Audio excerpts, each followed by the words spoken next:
Bismillahirrahmanirrahim.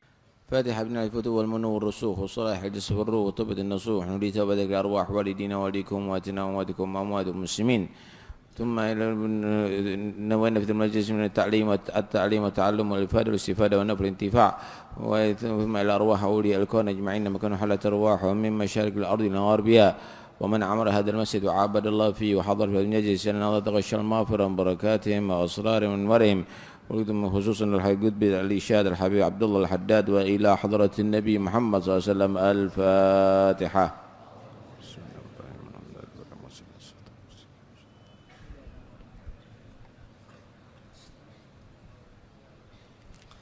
بسم الله الرحمن الرحيم. الحمد لله رب العالمين والصلاة والسلام على سيد المرسلين وعلى آله وصحبه أجمعين. قال المصنف رحمه الله نفعنا به وبعلم في الدارين آمين. رضي الله عنكم. وعليك تنظيف فمك بالسواك وكونه من أراك أو لا، ويتأكد عند إرادة الدخول في العبادات، وتنظيف ثيابك بالماء كلما تدنست من غير إفراط وتشبه بالمترفين. ومن السنة التابعة للنظافة دهن شعر اللحية وترجيلها بالمشط، وكذا كل شعر يقصد تبكيته، والاكتحال بالإثمت في كل عين ثلاثا. وكان عليه السلام يكتحل في كل ليلة كذلك.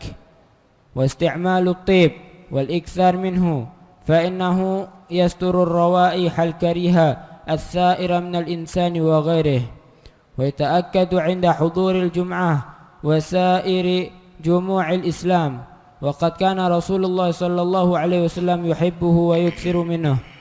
وربما رؤي بريق الطيب على مفرق رأسه وذلك ليستنى به، وإلا فقد كان عليه السلام له طيب في جسده يستغني به عن الطيب، حتى إنهم كانوا يجمعون عرقه فيتطيبون به. ويستحب أن يتطيب الرجل بما يظهر ريحه ويخفى لونه، والمرأة بضد ذلك إلى آخر ما قال رضي الله عنه وأرضاه.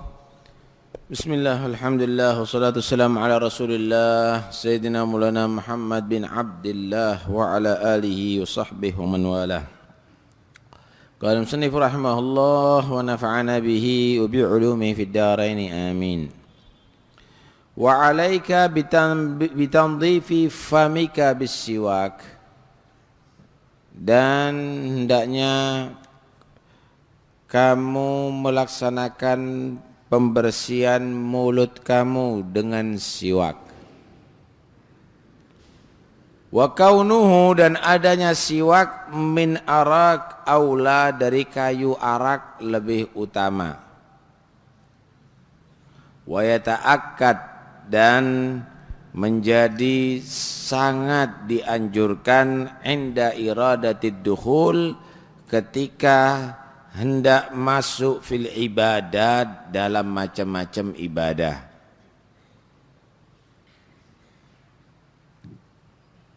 Kebersihan mulut sangat penting.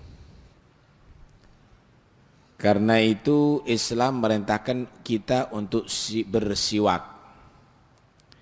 Bersiwak itu dengan segala sesuatu yang kasar, bukan sangat kasar.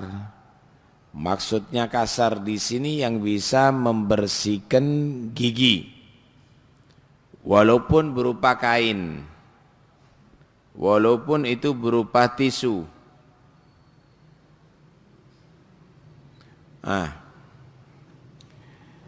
Tetapi kalau pakai kayu arak lebih utama.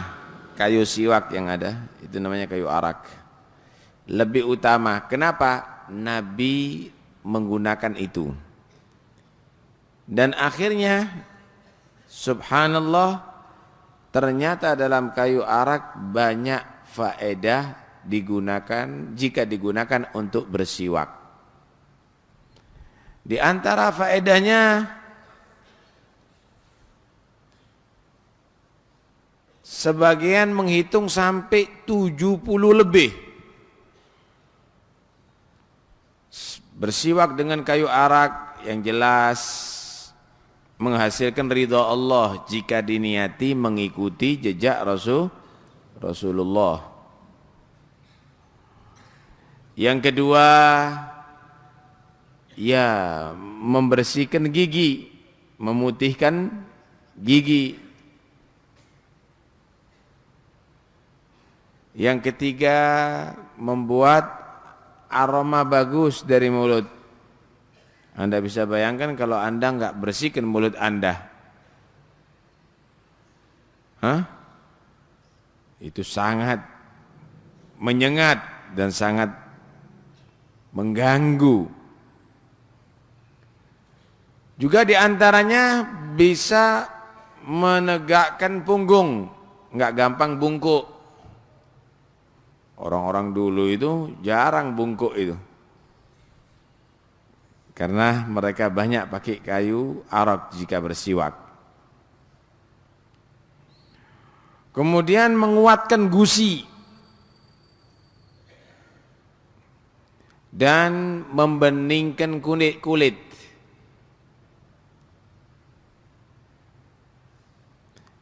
Juga menambahi kecerdasan.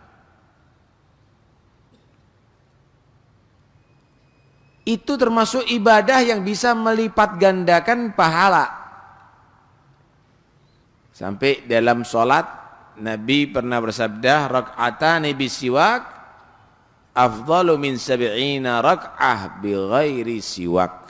2 rakaat dengan didahului siwak lebih utama daripada 70 rakaat tanpa bersiwak. Dan juga di antara keutamaan bersiwak yaitu menggampangkan nazak sakarat maut. Sekarat kematian gampang, enggak sampai terlalu sakit. Selain itu, mengingatkan membaca syahadat ketika dia mau mati. Kalau mulutnya selalu disiwaki.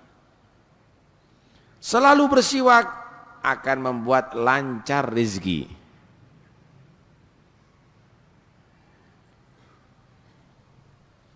Bersiwak akan menghilangkan banyak penyakit-penyakit yang mengganggu kepala, di antaranya pusing. Demikian juga akan menghilangkan riak atau yang mengganggu pernafasan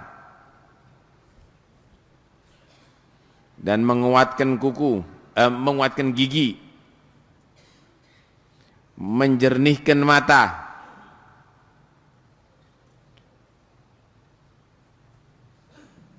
Malaikat akan senang kalau mulut kita ini disiwaki. Nah, kalau nggak disiwaki nggak seneng. Jangan malaikat, kita aja nggak pegel. Kelihatan apalagi gudalnya 10 meter.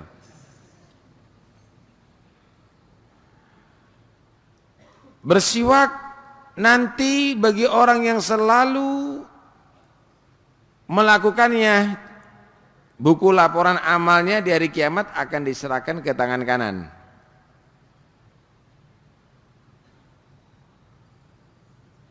Menghilangkan penyakit juzam, lepra, harta dan anak insya Allah akan dilindungi oleh Allah. Nih, pakai siwak. Kadang-kadang orang kok saya nggak punya anak, pakai siwak biar bibitnya unggul nanti.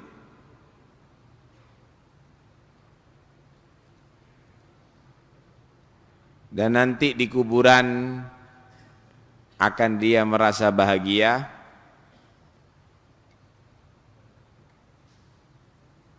Panjang sekali banyak masalah siwak. Yang jelas dengan kayu arak lebih utama, tapi dengan satu catatan, jika ingin mendapatkan pahala harus diniati mengikuti jejak Rasulullah, mengikuti sunnah Rasulullah. Tapi kalau mengikuti anjuran dokter, ya bersih untuk netok, tidak dapat ganjaran. Karena itu kalau Anda pakai sikat gigi, jangan niat anjuran dokter, tapi niati karena melaksanakan perintah Nabi untuk bersiwak. Dan itu termasuk siwak, membersihkan gigi. Sehingga ketika Anda melakukan itu, Anda mendapatkan pahala.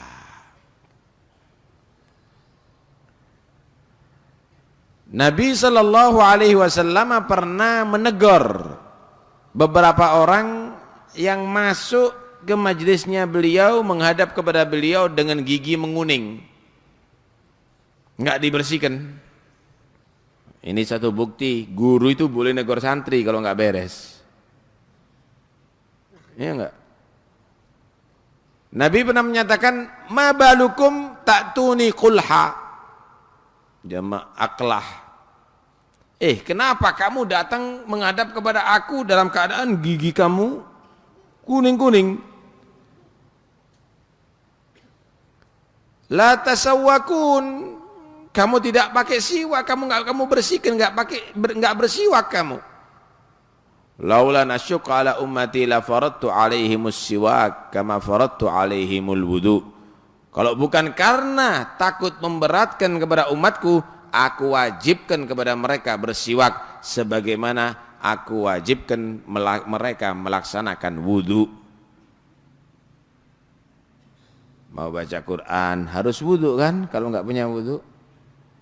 Mau sholat harus wudu kan. Mau tawaf harus wudu. Kalau aku nggak takut memberatkan umatku, aku perintahkan mereka bersiwak sebagaimana aku perintahkan mereka berwudu. Takut memberatkan itu karena rahmatnya Rasulullah.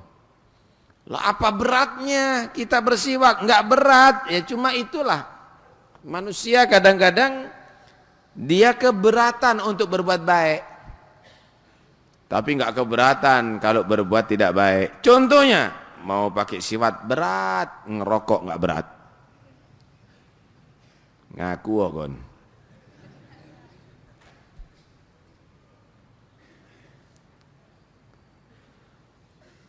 Dalam riwayat Nabi sallallahu alaihi wasallam bersabda, "Laula nasyqa ala ummati la amartum bisiwak inda kulli wudu."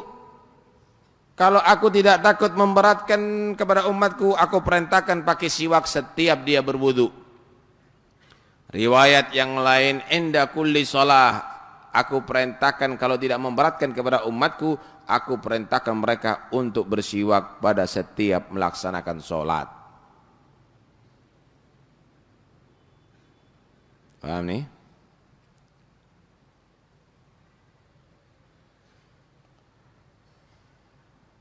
Dalam hadis yang lain Rasulullah bersabda, as-siwaku madharatun lil fam mardatun lirrab. Siwak itu membersihkan mulut dan juga menghasilkan ridha Allah, membuat Allah ridha kepadanya.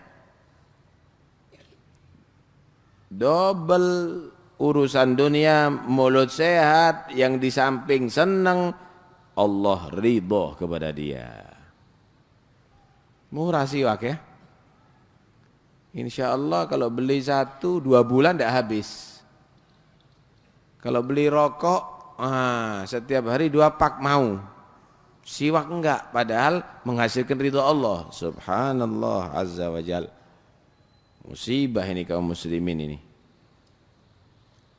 Nih, kita mau kampanye anti rokok. Biar tahu Anda bahwa Anda ini digerogoti hartanya dan sekaligus digerogoti kesehatannya. Di Amerika, di Eropa, mereka berusaha masyarakatnya nggak ngerokok. Tapi kalau di Indonesia, Masya Allah, belum balik udah menjadi perokok. Padahal nggak ada faedahnya, malah madaratnya. Cari dokter paling goblok sadunya, mereka pasti akan menyatakan rokok ini berbahaya terhadap kesehatan. Tapi bagaimana program daripada orang-orang yang berkepentingan cari duit membuat kaum muslimin kecanduan dengan rokok habis-habisan sehingga telat 1 jam aja nggak kuat. Jam 2 malam habis rokok keluar, kalau perlu hujan pakai payung. Subhanallah, bagaimana ketergantungannya dengan rokok. Karena itu sampai dikatakan yurja li syaribil khamri at-taubah wa la yurja li syaribit tumbak. Bagi peminum khamr masih bisa diharapkan tobatnya, tapi bagi peminum rokok sulit untuk disadarkan. Udah batuk berkali-kali, setiap 3 menit batuk, itu pun gak sadar, kecuali kalau divonis ngerokok mati.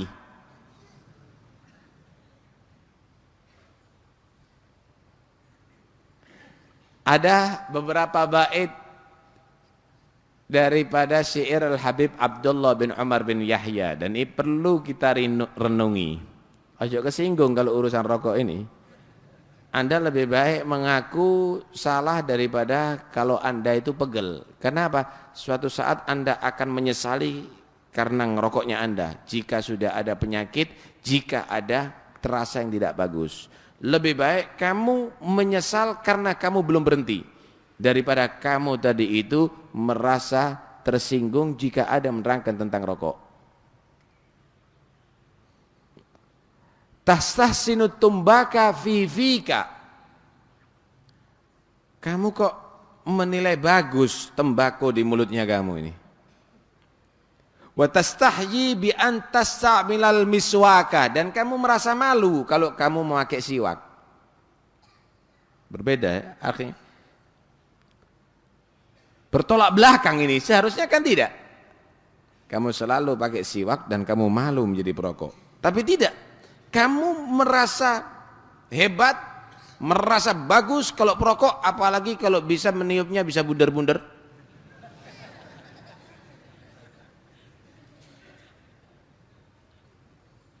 Dan kamu merasa malu pakai siwak. Wasyar'u thumma tibbu qad nahaka andaka wa bi fi'li dha amaraka.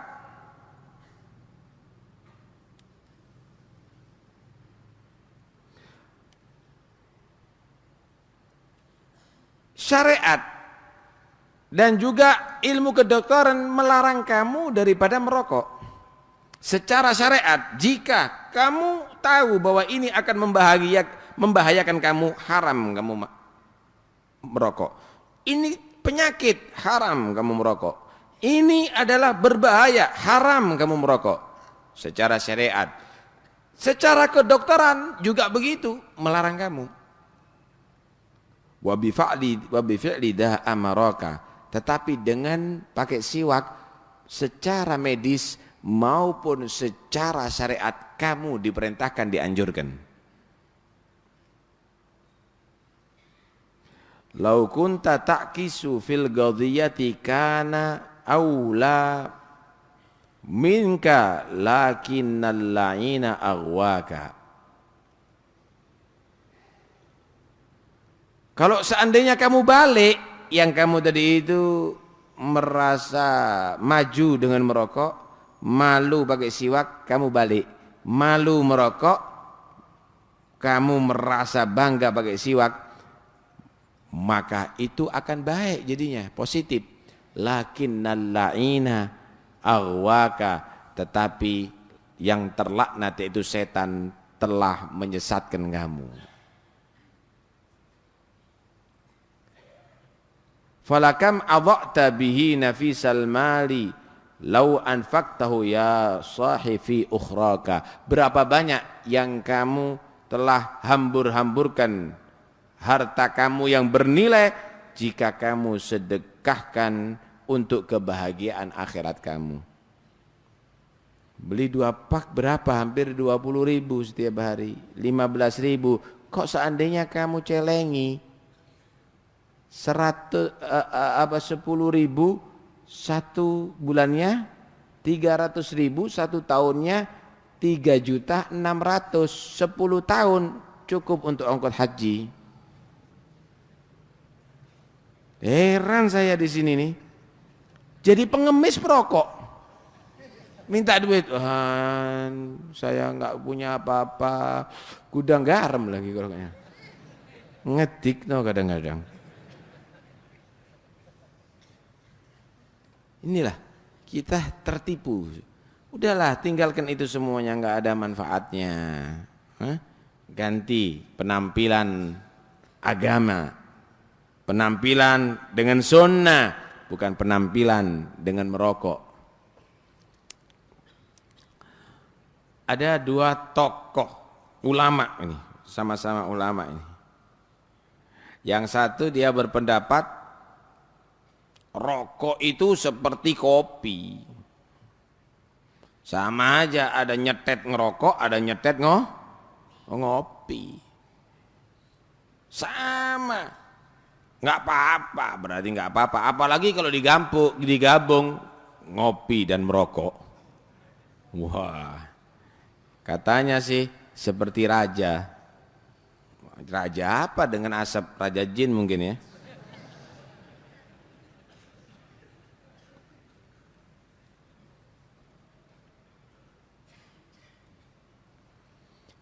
Yang kedua, nyatakan nggak bisa. Kopi ini jelas manfaatnya, bisa membuat kamu tadi itu kuat dalam melaksanakan qiyamul lail, bisa membuat kamu tadi itu mengurangi jatah tidur kamu untuk mengingat kepada Allah.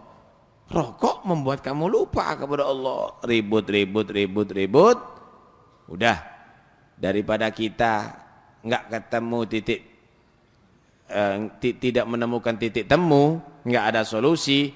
Nih, ada orang yang datang ini kita jadikan hakim di antara kita untuk menentukan pilihan mana yang paling bagus. Datang orang tadi itu, kebetulan alim juga sih dia.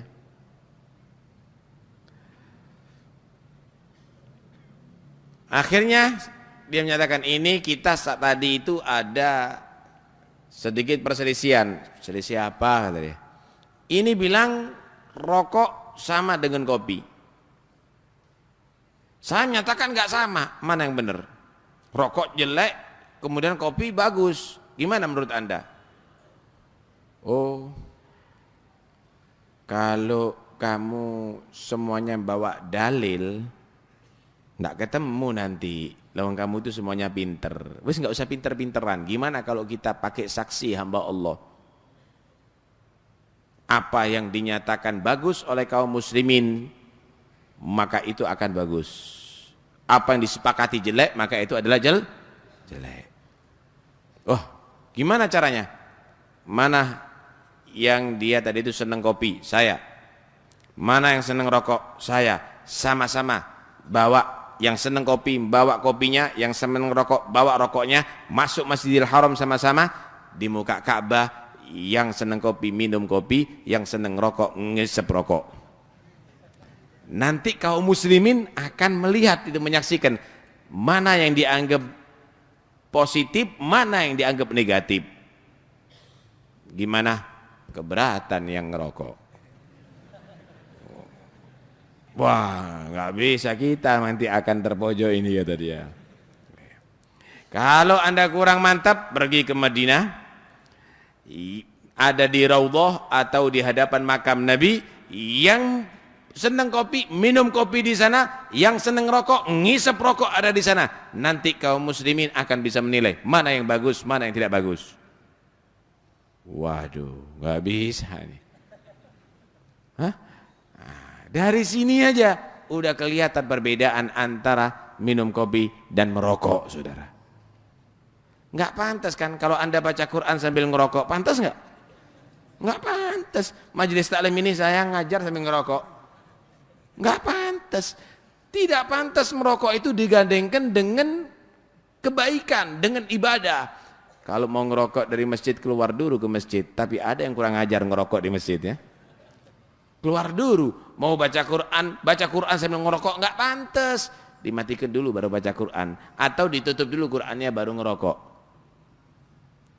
Tuh lihat bagaimana perbedaan antara merokok dan tidak.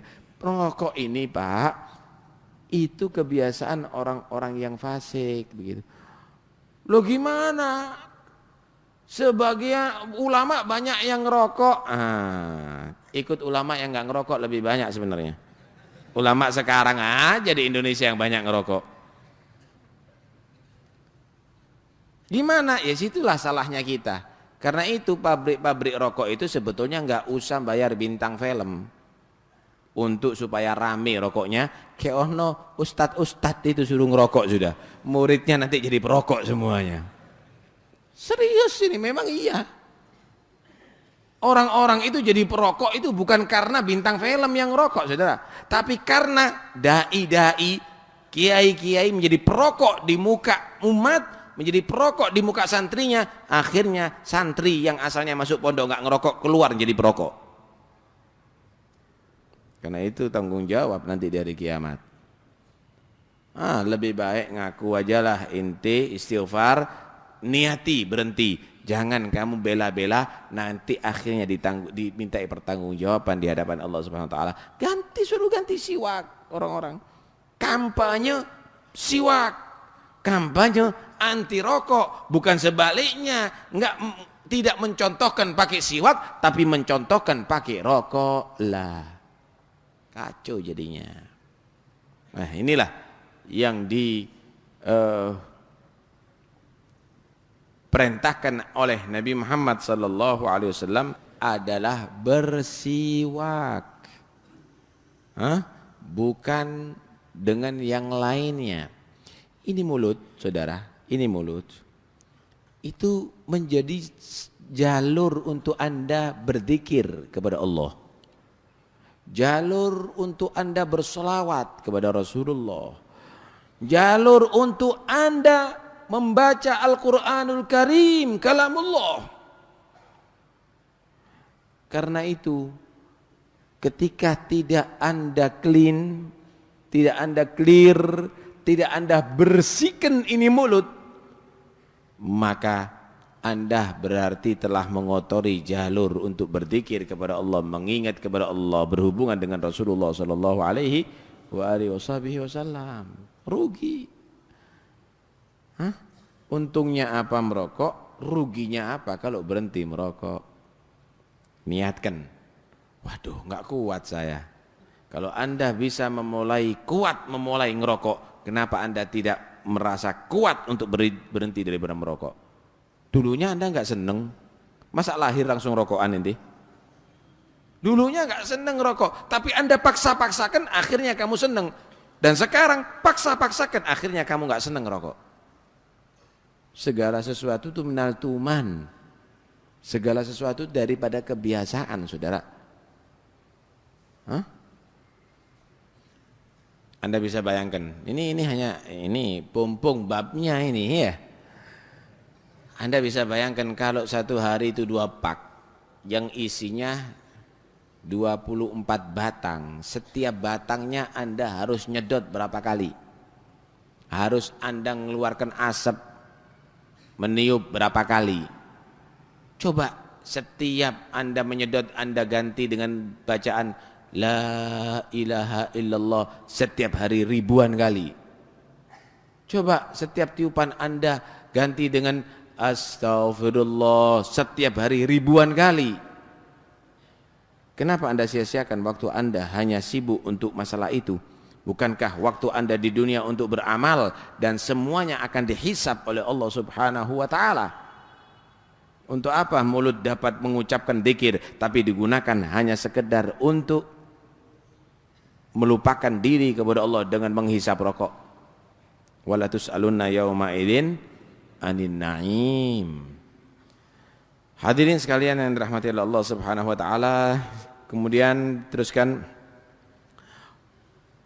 wa tandhifi thiyabik, dan hendaknya kamu membersihkan. Bersiwak tadi itu dianjurkan dengan sangat ketika akan masuk dalam ibadah. Ibadah macam-macam aja. Mau baca Quran, sebelum baca Quran pakai siwak. Mau masuk masjid, sebelum masuk masjid pakai siwak, begitu. Mau apa lagi? Mau sholat pakai siwak, mau ceramah pakai siwak. Gimana kalau nggak ada kayu arok? Nggak apa-apa pakai ini, pakai kain. Tapi diniati untuk mengikuti sunnahnya Nabi. Kalau bisa pakai. Lah, Habib kok nggak pakai? Hilang terus, Babe. Repot. Mau tak ikat sama benang, akhirnya odol-odol nanti. Saya nih gampang hilang juga apa semuanya. Kalau Abah Allah yarhamu, Abah saya, semuanya itu disediakan satu-satu. Di kamar mandi disediakan satu siwak untuk wudhu. Kemudian di tempat sholat disediakan satu siwak. Di kamar tidur disediakan siwak untuk bangun tidur. Di wastafel disediakan siwak untuk setelah makan. Ada siwak masing-masing. Ada siwak masing-masing. Kemudian ada di kantongnya juga ada siwak yang dibawa kemana-mana. Nah, kadang-kadang diikat sama tasbih. Kenapa? Supaya nggak hilang. Nah, takut kehilangan tidak bersiwak. Kenapa? Ganjaran besar, saudara. Ganjaran besar, apalagi bisa menghantarkan kepada husnul khotimah dan dapat mengucapkan la ilaha illallah di akhir hayat. Kalau kita enggak, kita bawa kemana-mana pak itu apa itu? Pentul, jarum.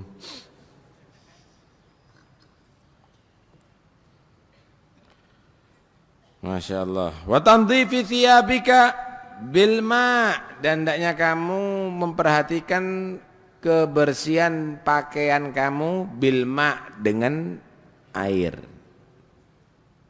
Kullama tadannasat, setiap pakaian kamu itu kotor. Jangan sampai pakaian kamu itu terlalu lama enggak dicuci, jangan. Cuci kalau sudah kotor. Cuci kalau sudah tidak bau sedap. Waduh, kan riak jadinya. Bukan riak, kebersihan itu lambang iman. Anda berbersih bukan untuk manusia.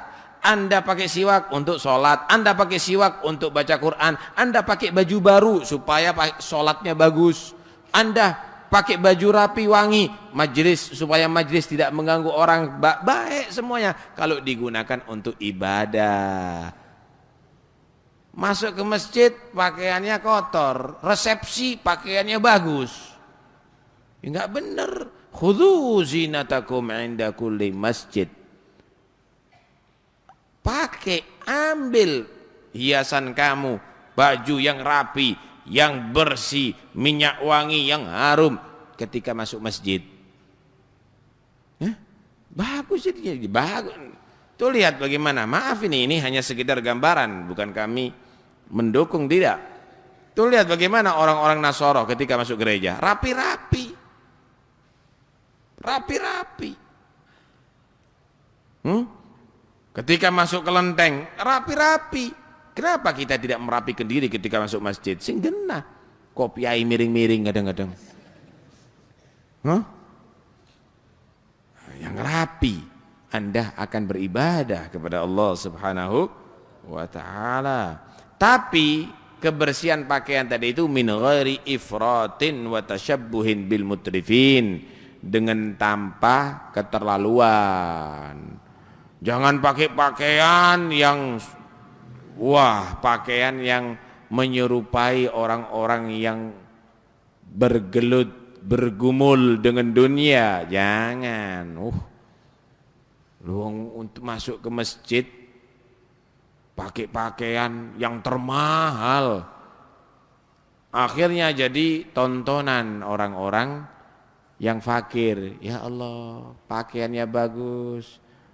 Buat jasnya aja harganya seperti sepeda motor. Ini tidak benar. Bersih, rapi, itu ajaran Islam, tapi bukan terlalu menghambur-hamburkan penampilan terlalu besar. Itu Islam tidak senang. Itu akhlaknya orang yang sombong, orang yang membanggakan dunia. Karena itu penting sekali bagi kita untuk membersihkan yang zahir demi untuk mendukung kebersihan batin. Nah, ada beberapa orang dia beranggapan kalau udah kotor badannya dia sufi. Padahal bukan itu sufi itu.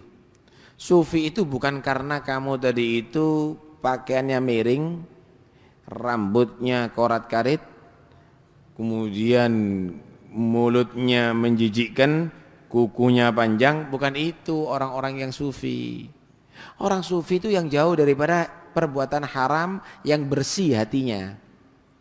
Nabi pernah menggambarkan ada orang berlagak sufi tapi nggak sufi beneran, bohongan.